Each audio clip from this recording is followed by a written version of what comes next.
Hi అండి. Welcome to my channel house life vlogs. ఈరోజు ఎంతో రుచికరమైన బెండకాయ పచ్చడి చేసుకుందాం. ఫస్ట్ ప్యాన్ పెట్టుకొని ఆయిల్ వేసుకోవాలండి.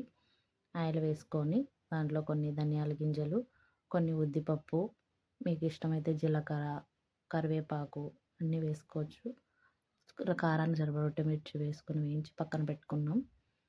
ఇప్పుడు అదే ప్యాన్లో కొంచెం దొండకాయలు వేసి వేయించాలన్నమాట మంచిగా.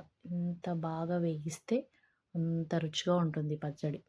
బెండకాయల్లో ఉన్న జిగురు మొత్తం వెళ్ళిపోవాలన్నమాట. అలా వేయించాలి. జిగురు మొత్తం వెళ్ళిపోతేనే రుచి బాగుంటుంది, లేదంటే బంకగా ఉంటుంది పచ్చడి. అందుకని బాగా ఎర్రగా దొండకాయలు ఎర్రబడేలాగా వేయించుకోవాలన్నమాట. దీనికే కొంచెం టైం పడుతుంది ఈ బెండకాయ పచ్చడిలో. ఇప్పుడు ఇంత బాగా ఎర్రగా అయ్యాయి కదా మనకు దొండకాయలు. ఇప్పుడు టమాటాలు వేసుకోవాలి. టమాటాలు వేసుకొని టమాటాలు కూడా బాగా మెత్తబడాలన్నమాట. ముక్క మెత్తబడేలాగా వేయించుకోవాలి.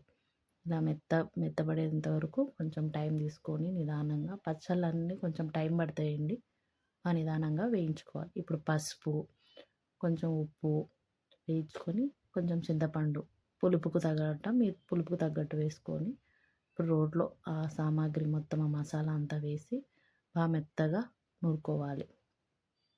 అదే జీలకర్ర, మనం కరివేపాకు ఇవన్నీ వేసింటాం కదా, ఒట్టిమిర్చి అవన్నీ మెత్తగా చేసుకోవాలి. ఇప్పుడు మనం ఆ బెండకాయ మిశ్రమాన్ని వేసి మళ్ళీ దంచుకోవాలన్నమాట మెత్తగా. వీలైనంత మెత్తగా దంచుకోండి, చాలా బాగుంటుంది.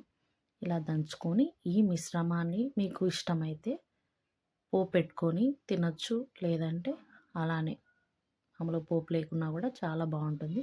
కొందరు పోపు పెట్టుకొని కూడా తింటారు. ఇలా ఉంటుందన్నమాట దొండకాయ పచ్చడి. నేనైతే పోపు పెట్టుకుంటున్నానండి, కొద్దిగా పోపు పెట్టుకుంటాను. మా ఇంట్లో పోపు పెట్టుకుంటే బాగా మంచిగా తింటారనమాట. సో అందుకని నేను కొంచెం పోపు పెట్టుకుంటున్నాను. ఎంతో రుచికరమైన బెండకాయ పచ్చడి తయారైపోయిందండి. చాలా బాగుంటుంది. కారంగా, తీయగా, పుల్లగా బాగా చాలా బాగుంటుంది.